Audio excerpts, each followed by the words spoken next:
Hello बच्चों, let's read this question. The question says if a tangent to the circle x square plus y square is equal to 1 intersect the coordinate axis at distinct point p and q, then the locus of the midpoint of pq is. तो pq के midpoint की हमें locus find out करनी है.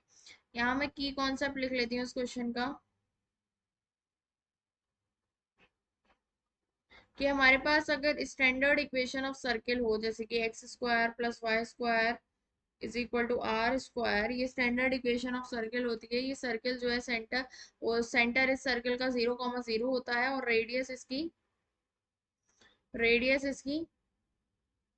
Are के बराबर होती है.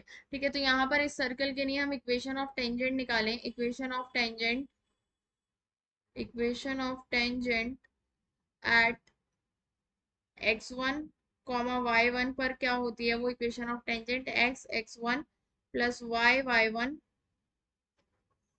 Is equals to R. ठीक है, इसके बराबर होता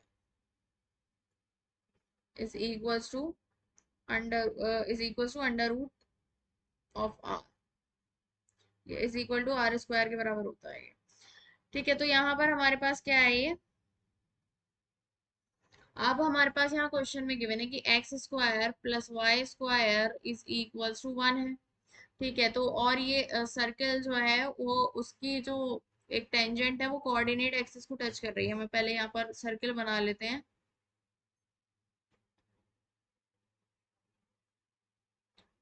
ये हमारे पास सर्कल कोऑर्डिनेट एक्सिस है, ये एक्स है और ये वाई एक्सिस है और ये हमारा सर्कल है.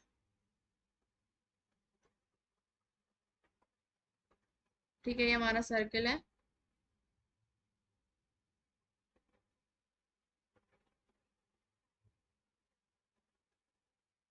अब इस सर्कल की जो एक टेंजेंट है, टेंजेंट ये हमारी टेंजेंट है.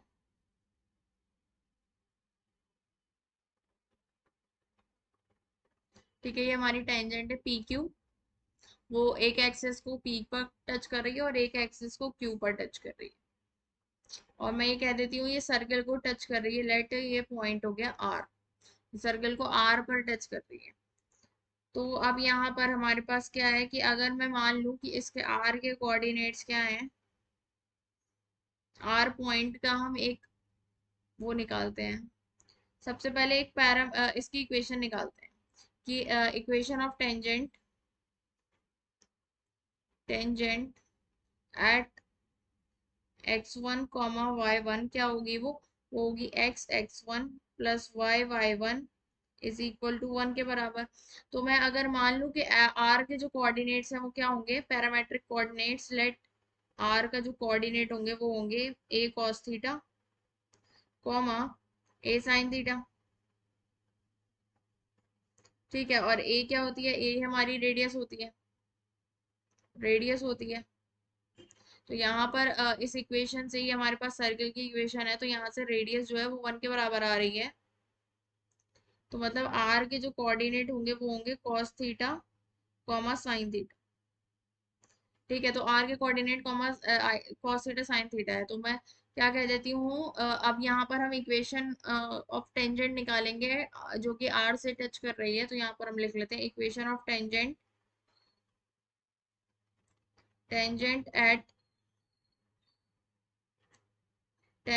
Eight R. आर क्या है, cos theta comma sine theta. तो ये आ जाएगी हमारे पास x cos theta plus y sine theta is equals to 1.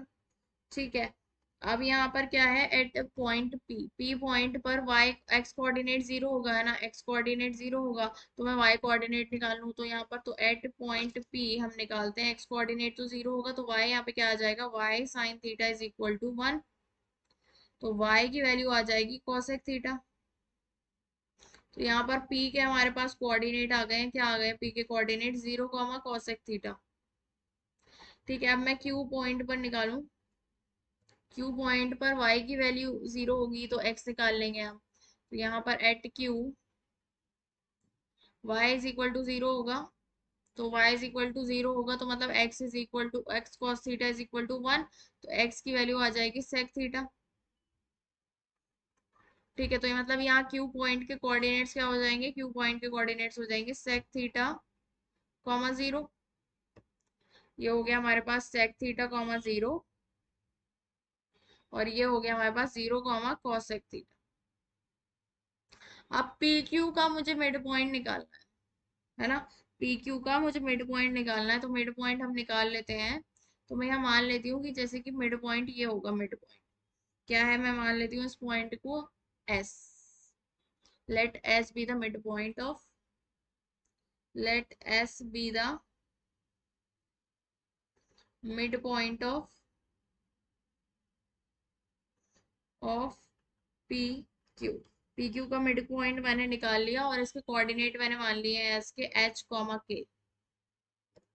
ठीक है, यहाँ मैं मान लेती हूँ एच कॉमा के है इसके कोऑर्डिनेट। ठीक है, तो इसको हम निकाल लेंगे। मिड पॉइंट क्या होता है, मिड पॉइंट के कोऑर्डिनेट्स निकालना कि x1 plus x2 upon 2 and y1 plus y2 upon 2।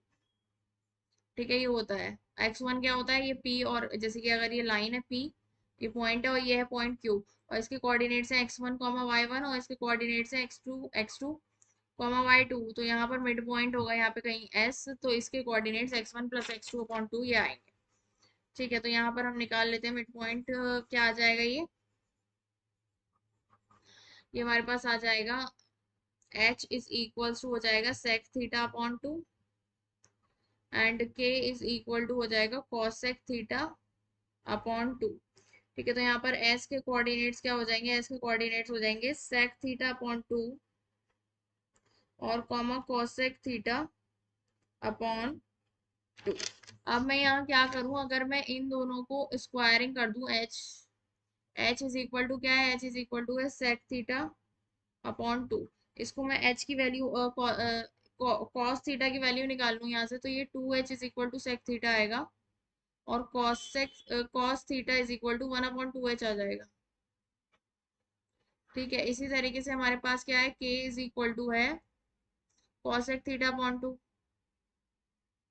यहाँ से साइन थीटा निकाल लूँ मैं, ये तो हो जाएगा 2k is equal to cosec theta, और sine theta is equal to 1/2k, और मैं इसका स्क्वायरिंग कर देती हूँ। इसका स्क्वायरिंग करेंगे तो cos square theta is equal to 1/4h square, और ये आ जाएगा sine square theta is equal to 1/4k square.